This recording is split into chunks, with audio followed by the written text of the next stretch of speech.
Tiniyak ngayon ni Justice Secretary Laila De Lima na ihaharap ng DOJ ang mga whistleblowers kaugnay sa pork barrel scam at Malampaya Fund scam.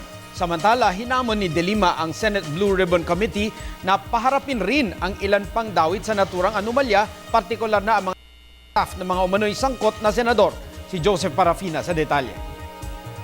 Siniguro ng Department of Justice na iharap nila sa nakatakdang pagdinig ng Senado ang mga whistleblowers sa pangunguna ni Benhar Luy.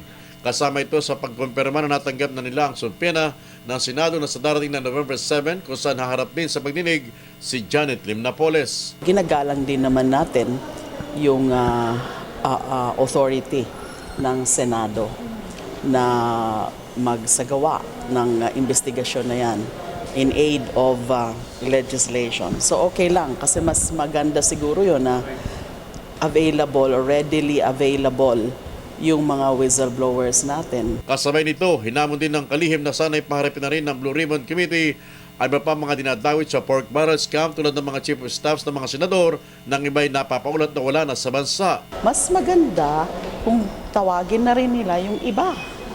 Yung mga chiefs of staff, for example, ng mga nasasangkot na mga lawmakers.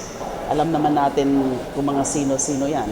Niliwanag ni De Lima na sa ngayon wala sila magagawang paraan kung paano pipigil ang makalabas ng bansa ang mga sangkot o napagbibintangan dahil may temporary restraining order sila sa Korte Suprema na di pwedeng mag-issue ng whole departure order ang kanyang tanggapan. Para sa Telebisyon ng Bayan, Joseph Parafina.